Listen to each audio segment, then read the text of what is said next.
রবকে খুশি করার ইচ্ছা কার কার আছে একবার হাত তুলেন। মাশাআল্লাহ, রবকে খুশি করা একদম সহজ। সুবহানাল্লাহ তো বলে না। আমার আওয়াজ মনে হয় আপনারা শুনতে পাচ্ছেন না, শুনলে একটু বলেন না সুবহানাল্লাহ। রবকে খুশি করা একদম সহজ, কারণ আমাদের রব আমাদের জন্য দয়াকে উন্মুক্ত করেছেন, সাজাকে নয়। এবার আসেন হাদিস শরীফটা শুনলে আপনারা বুঝতে পারবেন। মনোযোগ মনোযোগ। আল্লাহ পাকের কাছে 100 ভাগ রহমত আছে। কয় ভাগ? এই 100 ভাগ রহমতকে আল্লাহ 2 ভাগ করেছেন, 99 ভাগ একটা, 1 ভাগ একটা। এই 1 ভাগ রহমতকে আল্লাহ সমস্ত সৃষ্টির কাছে বিতরণ করে দিলেন। এই 1 ভাগ রহমতের কারণে মায়া সৃষ্টি, এই 1 ভাগ রহমতের কারণে আবেগ সৃষ্টি, এই 1 ভাগ রহমত থেকে মহাব্বত সৃষ্টি, এই 1 ভাগ রহমত থেকে ভালোবাসা সৃষ্টি। আর সেই ভালোবাসাটা কেমন দেখেন, সন্তান ডেলিভারি হবে, এই ব্যথাটা সহ্য করতে গিয়ে অনেক মা ডেলিভারি করতে গিয়ে মারা যায়। সেটা মা জানে। আমি সন্তান পেটে রাখলে 10 মাস আমি ভালো করে খেতে পারবো না, ঘুমাইতে পারবো না, সেটা মা জানে। তারপরও সন্তান পেটে নেওয়ার জন্য মা দ্বিধাবোধ করে না, দ্বিমত পোষণ করে না। ডেলিভারির সময় মা মারা যাওয়ার সম্ভাবনা 80%, সেটা মা জানে। ব্যথা সহ্য করার মতো না, সেটা মা জানে। তারপরও মা হাসি মুখে সন্তান পেটে নিচ্ছে, ডেলিভারির জন্য প্রস্তুতি নিচ্ছে। এবার মাকে জিজ্ঞেস করলাম, মা তুমি না সেই মা সামান্য একটা সুইয়ের ব্যথার জন্য তুমি চিৎকার করে উঠেছিলা?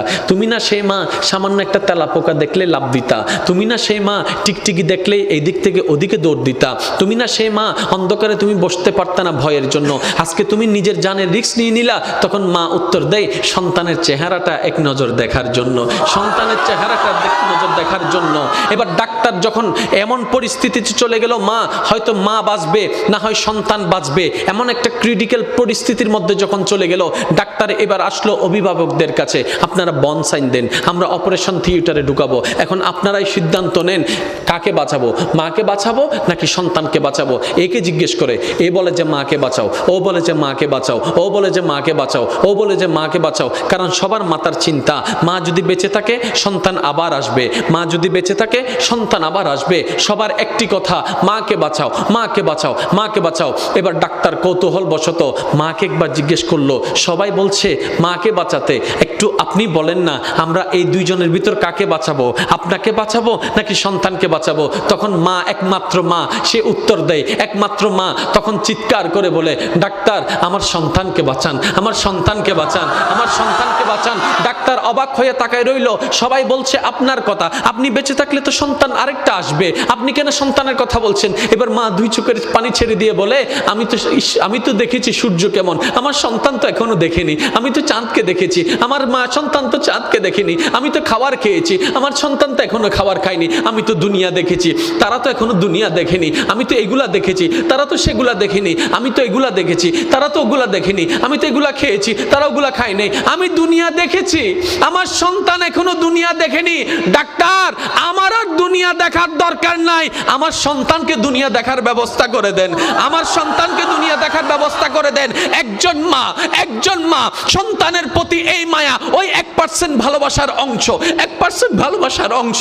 আপনার আমার নবী রাহমাতুল্লিল আলামিন যখন এই হাদিস বর্ণনা দিলেন, 1 ভাগ রহমত রেখে আল্লাহ পাক 1 ভাগ রহমত পৃথিবীর মধ্যে রহমত ছড়াই দিয়েছেন, 99 ভাগ রেখে দিয়েছেন। সাহাবায়ে কেরাম আদবের সহিত আরজি করলেন, ইয়া রাসূলুল্লাহ, ইয়া রাসূলুল্লাহ, ওই 1 ভাগ রহমতের যদি এত ভালোবাসা, এত মায়া, এত টান, এত আবেগ, এত মহব্বত যদি হয়, এই 99 ভাগ আল্লাহ কেন রেখে দিয়েছেন? তখন রহমাতুল্লিল আলামিন বলেছেন, ওরা আমার সাহাবারা শুনো, এই বাকি 99 ভাগ রহমতকে আল্লাহ হাসরের জন্য রেখে দিয়েছেন, হাসরের জন্য রেখে দিয়েছেন, হাসরের জন্য রেখে দিয়েছেন। সাহাবায়ে কেরাম বলে, ইয়া রাসূলুল্লাহ, এই 99 রহমত কেন রেখে দিয়েছেন? তখন নবী বলে, এই হাসরের মধ্যে যখন সবাই উপস্থিত হবে, পাপীরা যখন কান্নাকাটি করবে, তখন আল্লাহ 99 ভাগ রহমতকে উন্মুক্ত করে দিবেন শুধু বান্দাদেরকে জাহান্নামী থেকে জান্নাতি করে দেওয়ার জন্য। সুবহান আল্লাহু আকবার।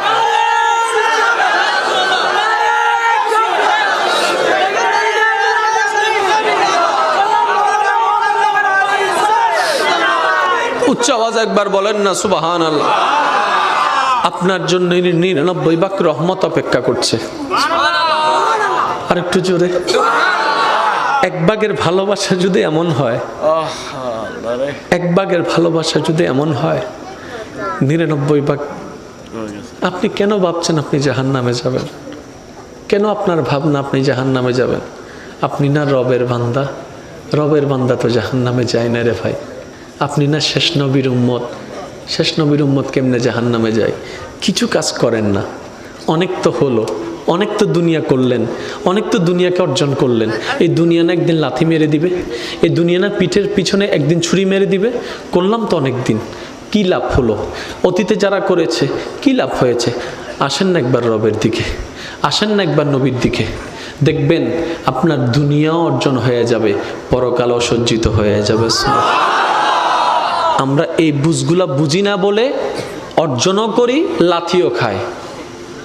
জাস্ট একটা উদাহরণ দিচ্ছি আপনাদেরকে। বাবা সম্পত্তি উপার্জন করে কার জন্য? সন্তানের জন্য। একদিন কিন্তু এই সন্তানেই বাবার উপর জম হয়ে যায়। কেমন? এই সন্তান পড়ালেখা করেছে বাবার টাকায়। এমন হাজারো বাবা মা আছে, একটা ওষুধ কেনার জন্য সন্তানের দিকে তাকাই থাকতে হয়, সন্তানে কখন টাকা দিবে, ওষুধটা সে কিনতে পারবে। এটা কেমন জীবন? এটা কেমন জীবন? আপনি না বাবা? বলে যে হ্যাঁ। তাহলে সন্তান থেকে নিচ্ছেন কেন? বলে যে আমি তো এখন কামাই না। আমি বললাম আপনি সিস্টেমেই জানেন নাই ভাইজান।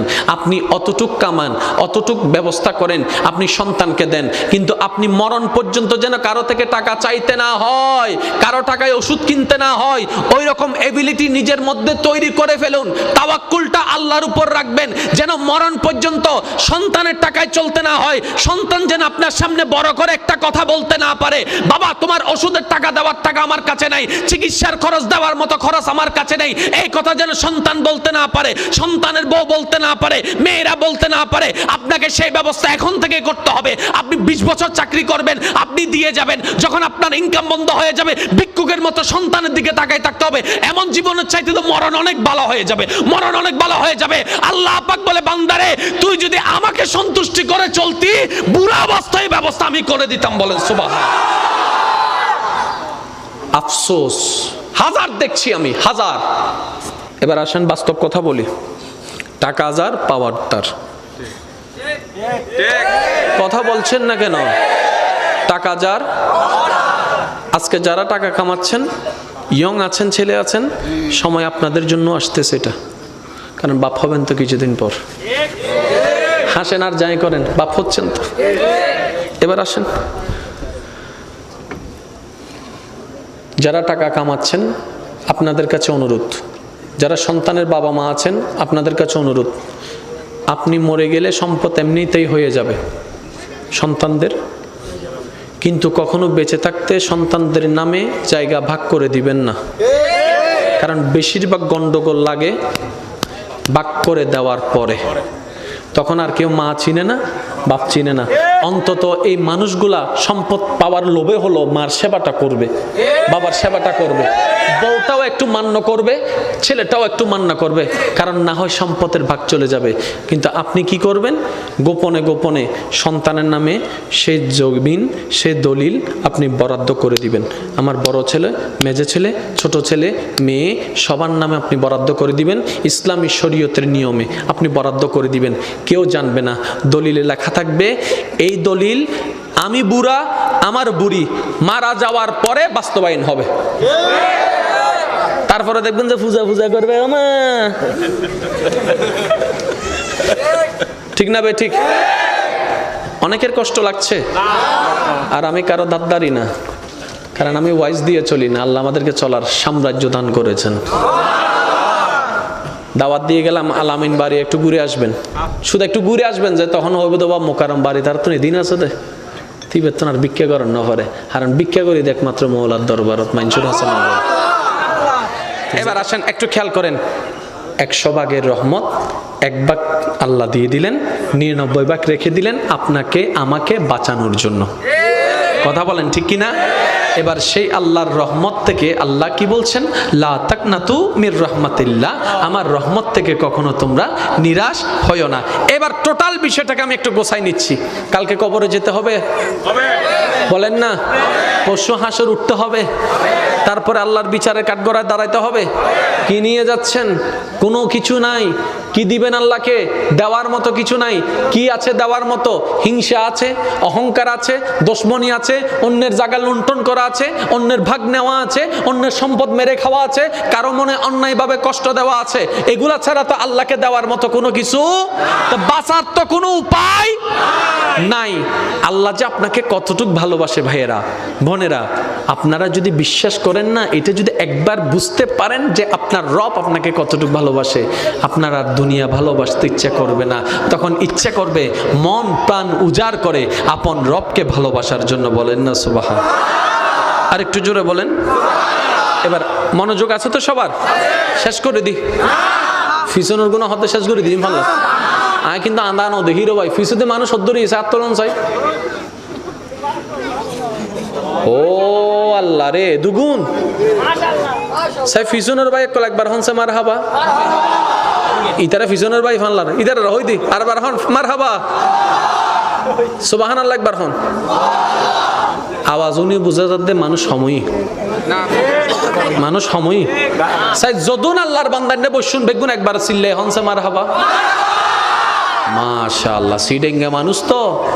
বিরিয়ানির আওয়াজ, বিরিয়ানি, হেভি বিরিয়ানি। আচ্ছা একখানা খেয়াল করেন। কিরে এবারে সিপ থেকে লাগবো, এবারে টমেটো না। আচ্ছা এখন একটু খেয়াল করেন, আল্লাহর প্রেমিক বান্দাগণ, মনের কান প্রস্তুত? মনের কান প্রস্তুত? এবার শুনেন একটা হাদিস শরীফ। কি হাদিস শরীফ? যারা জীবনকে সাজাতে চান, যারা জীবনকে গোছাতে চান, আপনাদের জন্য এই হাদিসটা। সবাই একটু খেয়াল করবেন। কি করলে জীবনে লাভ পাবেন, কি করলে জীবনে ক্ষতি পাবেন জানার দরকার, জানার দরকার। আর ইসলাম সবচাইতে সহজ, ইসলাম সবচাইতে সহজ। একটু খেয়াল করবেন। আপনারা জানেন মুসা নবী, আল্লাহ পাক এমন দান করেছেন মুসা নবীকে, আল্লাহ কথা বলার সুযোগ দান করেছেন। সুবহানাল্লাহ। তাই বলা হয় মুসা কালিমুল্লাহ। মুসা মুসা মুসা নবী আল্লাহর সাথে যখনই কথা বলতেন, তুর পাহাড়ে গিয়ে আল্লাহর সাথে কথা বলতেন। এবার মুসা নবী একদিন রাস্তা দিয়ে হেঁটে যাচ্ছে, যাওয়ার সময় একজন মুসা নবীর উম্মত মুসা নবীকে দেখে বলে, ইয়া নবী আল্লাহ, আপনি তো আল্লাহর সাথে কথা বলতে যাচ্ছেন, আমার পক্ষ থেকে আমার রবের কাছে একটা বার্তা, একটা মেসেজ আপনি পৌঁছাই দিবেন দয়া করে।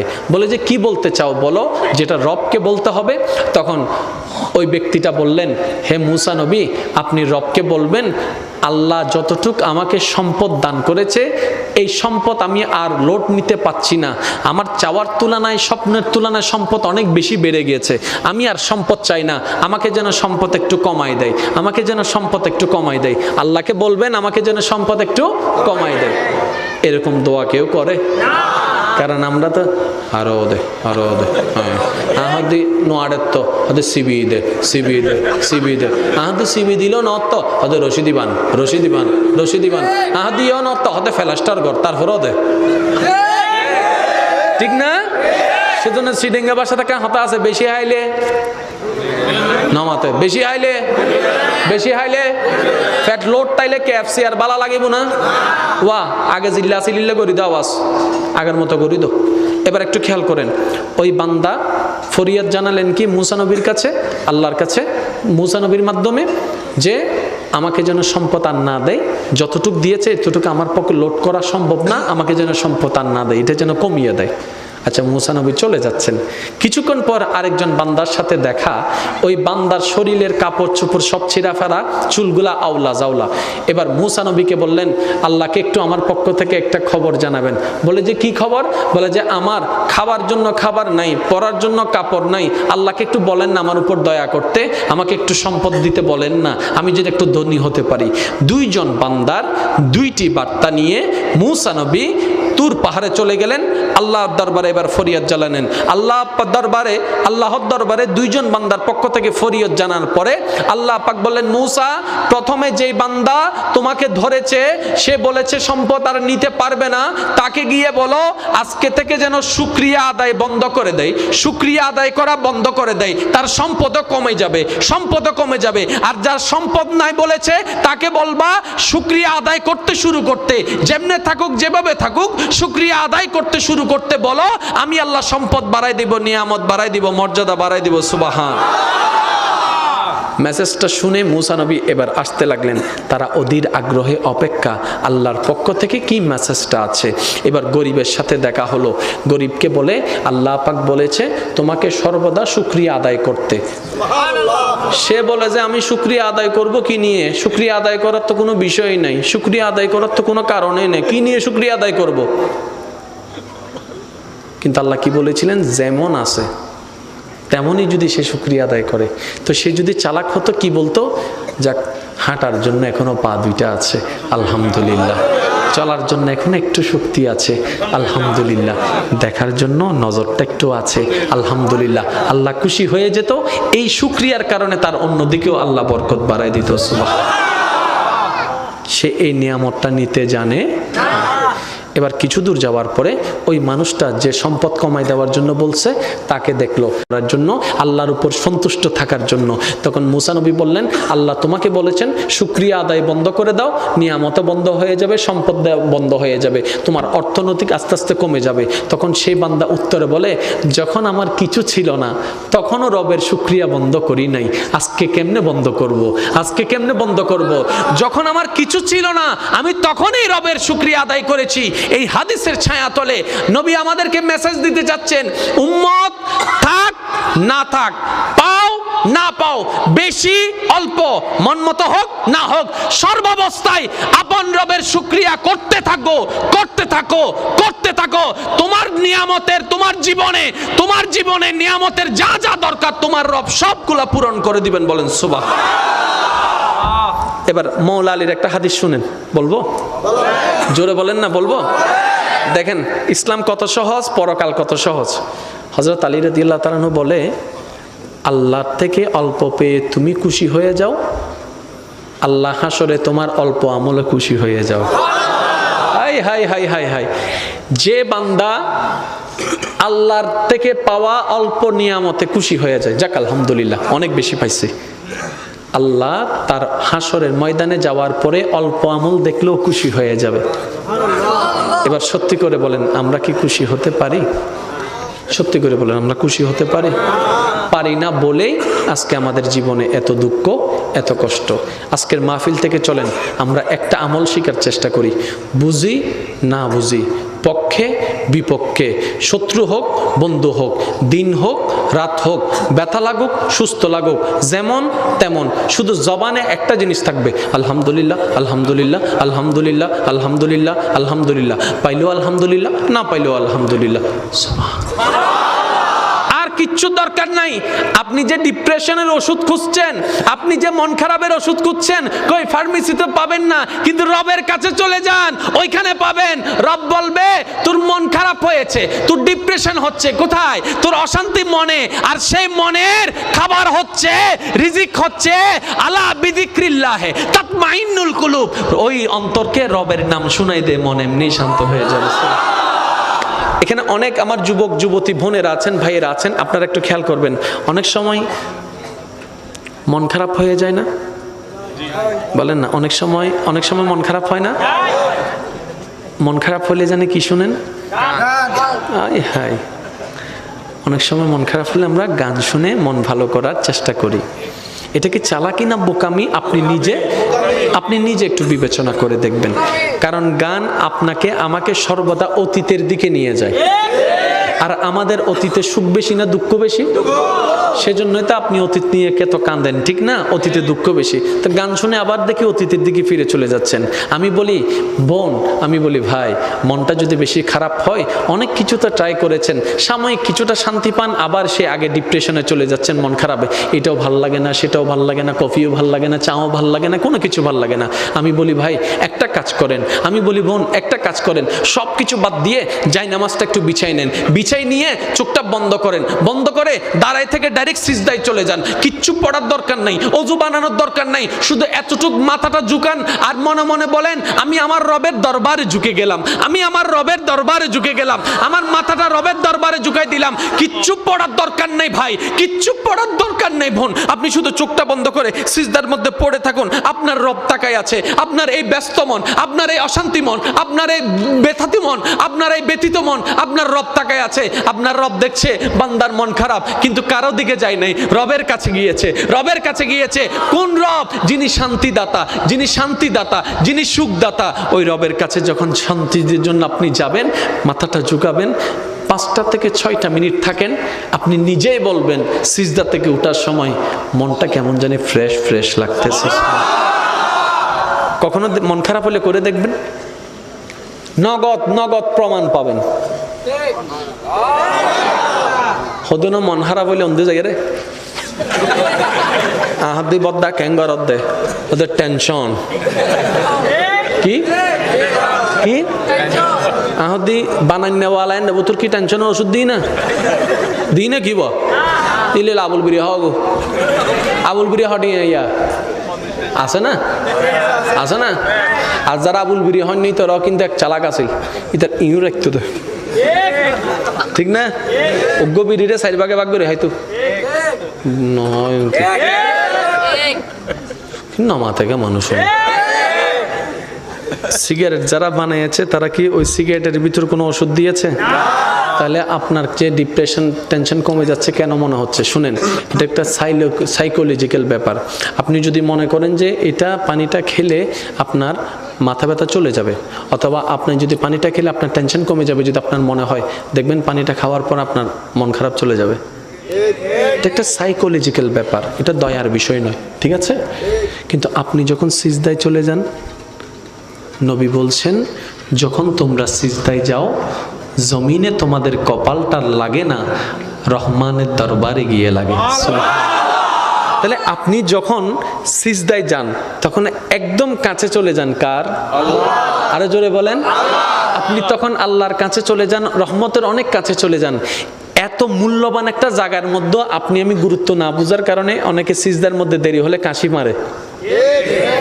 মসজিদে শুনেন না, অনেক সময় সিজদার মধ্যে যদি ইমাম সাহেব একটু দেরি করে, পিছন থেকে একজন কিরো ভাই ঠান্ডা লাগি না, হদে না উজুরের মিস কল মসজিদে, আমাদের কেন মারলি উজুরের মিস কল, হদে ওই হাসি দি মসজিদে, আর শেষ হই তোমার শেষ হইলে জোর হ না, তোমার শেষ হইলে এই নামাজে আপনাকে জান্নাতে নিবে? আমাদেরকে জান্নাতে নেওয়ার মতো কোনো আমল আমাদের কাছে আসলে, সেজন্য শর্টকাট পদ্ধতি বলি, ঈমানটাকে মজবুত রাখবেন। আল্লাহ, নবী, রসুল, কোরআন, ফেরেশতা, পরকাল, কবর, হাসর, জান্নাত, জাহান্নাম, যত কিছু আছে শুধু চোখ বন্ধ করে বলবেন মানি বাস মানি, মানি বাস মানি, মানি বাস মানি, ঈমান কমপ্লিট। ঠিক আছে? আর এখন আমল করার পালা। নামাজটার দিকে আসুন, ভুল হোক শুদ্ধ হোক করার চেষ্টা করুন। এই ভুল করতে করতে শুদ্ধ চলে আসবে, ভুল করতে করতে শুদ্ধ চলে আসবে। প্রথম থেকে যদি শুদ্ধ করতে চান, আলহামদুলিল্লাহ এটাও নফর আগে তার হঠাৎ জিল্লা ভারো চিল্লা ফসছো না, এটা যাতে প্রেমত ফরি যাবো। ও বাপ যে সুন্দর হত কবিতা ফুললাম, কিন্তু কোরআনের মতো এত মজা না ভাই। যেদিন না মজা বুঝি যাব, হেডফোন দিয়ে সুরা রহমানও নিব, হেডফোন দিয়ে সুরা ইয়াসিনও নিব, বারবার ওই নাফারাদ্দে শিখে দেরি উনতে উনতে উনতে উনতে দেব দেখি রে, যত উনের তত মন শান্তি হর, যত উনের তত জ্ঞান জানি শান্তি লাগে, যত উনের মানচুল্লা সহ্য করতে মনে নহর, যত উনের মানচুল্লার জায়গা আগে করতে মনে নহর। ইতে তো যাতে কোরআনের প্রতি ফেম চলে যাবো, ইতে আস্তে আস্তে শিখা শুরু করিব, যাতে শিখি ফেলাইব, এত একদিন হব দেয় আলহামদুলিল্লাহ রব রাব্বিল আলামিন আর রহমানির রহিম মালিকি ইয়াউমিদ্দিন ইয়াকা না'বুদু ওয়া ইয়াকা নাস্তাঈন ইহদিনাস সিরাতাল মুস্তাকিম সিরাতাল লাযীনা আন'আমতা আলাইহিম গায়রিল মাগদুবি আলাইহিম ওয়ালাদ-দাল্লিন।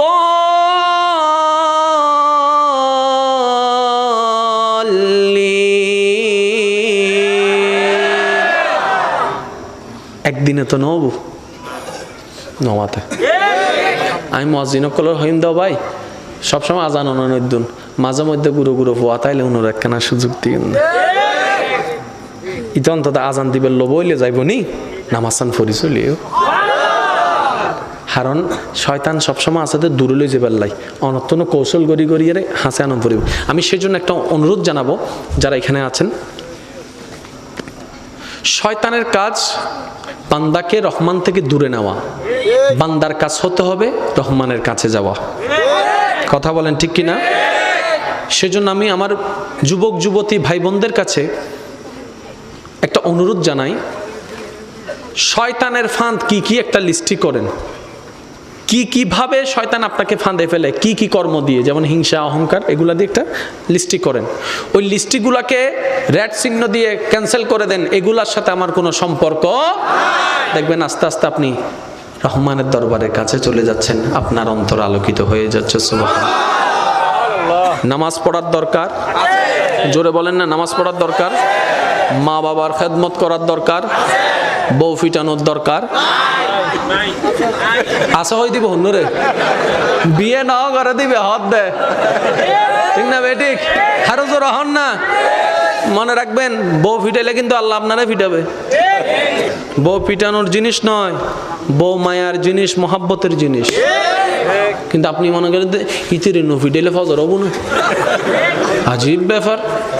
আচ্ছা এবার উনো জিবে হতা হয়তো আল্লাহ তার ফুটফুটে মাইয়ে দিই,